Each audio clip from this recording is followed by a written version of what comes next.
All right. Good evening, everyone. So today we are going to see about a story of Muthumama and Muthumami.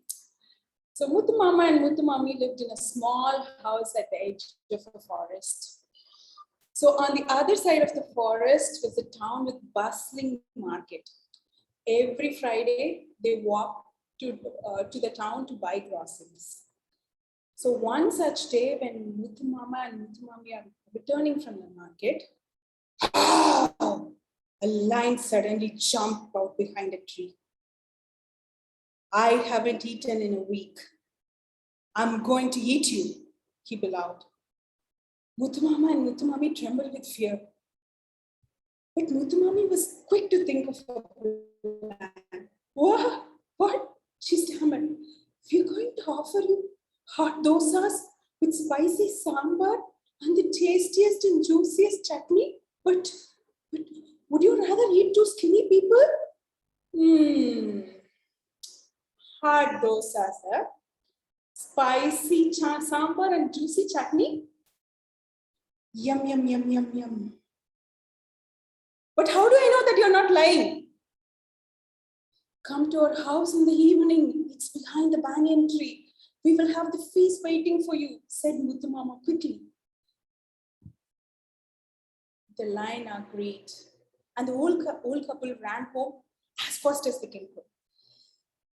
And once they are at home, they immediately set to work. Gada gada gudu gudu, gada gada gudu gudu, gada gada gudu gudu.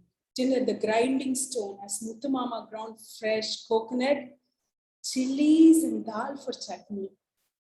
Yes, went the griddle as Muthumami spread a ladle of frothy white batter on it for dosa. Blub, blub, blub, blub, blub, blub, blub, blub, simmered the spicy sambar. The lion's feast was ready. I'm starving after all that work, said Muthumama.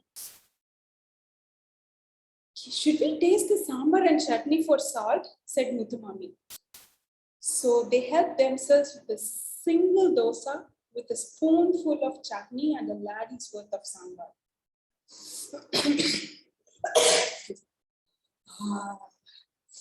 Delicious, said Muthumama, smacking his lips.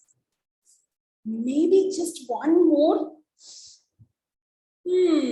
Said Muthumami, licking her fingers. Just one more. And they ate another dosa with a ladle full of chutney and a bowl full of sambar. When that was done, they had to eat another. They had to eat another, and they had to eat another. When tuck, tuck, tuck, tuck, tuck, tuck, tuck, tuck. Hide, whispered Muthumama as he climbed into a big rice pot.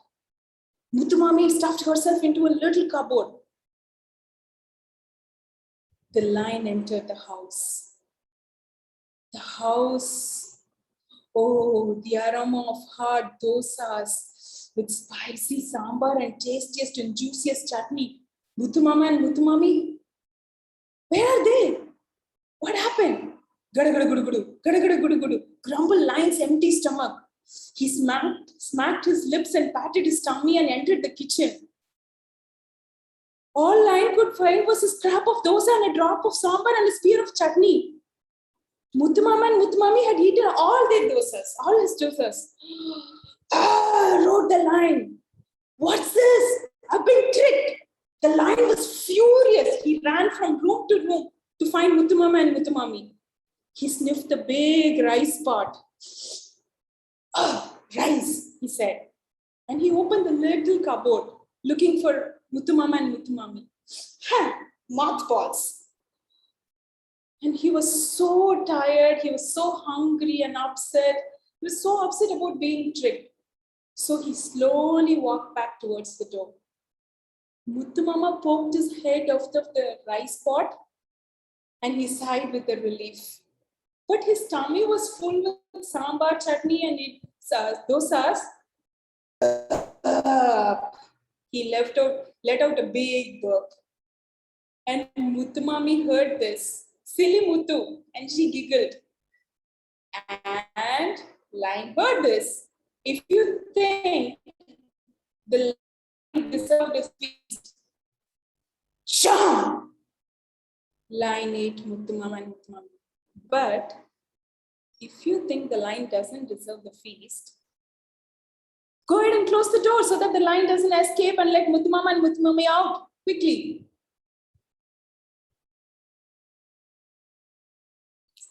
That's the end of the story.